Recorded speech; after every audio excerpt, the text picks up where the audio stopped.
یہ ہے پاکستان کا صنعتی ہب کراچی. یہاں شور مچاتی گاڑیاں بھی ہیں تو چمنیوں سے دھواں اگلتی فیکٹریاں بھی. یہ صنعتیں ملک کی معیشت کا پہیہ تو چلا رہی ہیں لیکن انسانی زندگی کے لیے خطرہ بھی بن چکی ہیں.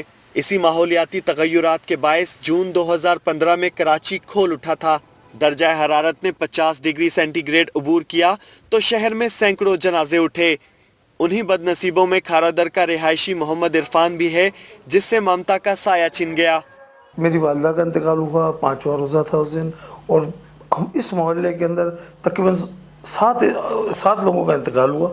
ڈیری اسٹور کے اندر نہ اسپتالوں میں کوئی وہ انتظام صحیح تھا، نہ قبرستان میں.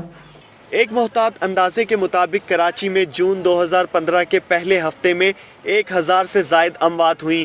اس سانحے سے نمٹنے کے لیے کوئی سرکاری اور نجی ادارہ تیار نہیں تھا. گاڑیاں کم تھی اور لاشیں زیادہ. سرد خانوں میں بھی قدم رکھنے کی جگہ نہ تھی. کوئی رکشے میں لاشیں لے کر آ رہا تھا، کوئی ٹیکسی میں لے کر آ رہا تھا، کوئی پک اپ کھلی گاڑیوں میں لے کر آ رہا تھا اور کہہ رہا تھا کہ ہمیں سرد خانے میں جگہ دو. جگہ نہیں تھی تو ہم دوسرے سرد خانوں کا نام لیتے کہ آپ فلاں سرد خانے چلے جائیں، فلاں سرد خانے چلے جائیں، تو وہاں پہ بھی یہی صورتحال تھی، وہ بھی بھرے ہوئے تھے. اور ہم ان کو کہہ رہے تھے کہ آپ دفن کر دو، تو کہتے گورکن نہیں مل رہے، قبریں نہیں مل رہی. بڑھتے ہوئے درجہ حرارت کی ایک وجہ کراچی میں بڑے پیمانے پر درختوں کی کٹائی بھی ہے. کراچی میں تقریباً 5,500 کے قریب رجسٹرڈ فیکٹریاں موجود ہیں جن سے خارج ہونے والا فضلہ اور گیسز ماحولیاتی تغیرات کا باعث بن رہے ہیں. ماہرین کا کہنا ہے کہ ان ماحولیاتی تغیرات کے اثرات سے بچنے کا واحد حل درختوں کا اگانا ہے.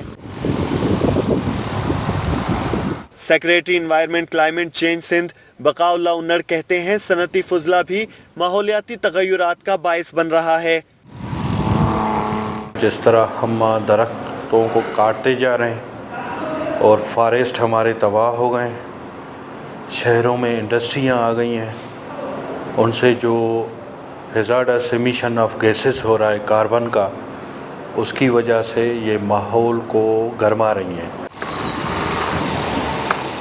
درخت نہ ہونے سے زہریلی گیسیں فضا میں قید ہو جاتی ہیں اور درجہ حرارت میں اضافے کا باعث بنتی ہیں. ماہر ماحولیات ندیم میر بہر کہتے ہیں شجر کاری کے ذریعے ہی ماحولیاتی تغیرات کے اثرات سے بچا جا سکتا ہے. جو کاربن ڈائی آکسائڈ بلڈ اپ ہو رہا ہے فیکٹریز اور گاڑیوں کی وجہ سے، اس کی وجہ سے جو ہے نا گرمی پیدا ہو رہی ہے اور دوسرا ہیٹ ایلنٹس. تو ان دونوں کو کم کرنے کے لیے ہمارے پاس جو ہے نا پودوں کا ہونا ضروری ہے. اور پودے کتنے ہونے چاہیے؟ کم از کم جو ہے نا ایک گھر کے اندر اس کا 5% ایریا جو ہے، ایک گھر کا جو 5% ایریا ہے اس کے اندر پلانٹس ہونے چاہیے.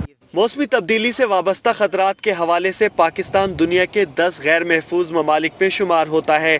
پچھلے 10 سالوں میں ماحولیاتی تبدیلی پاکستان میں طوفانی بارشیں، سیلاب، خشک سالی اور شدید گرمی کا باعث بن رہی ہے.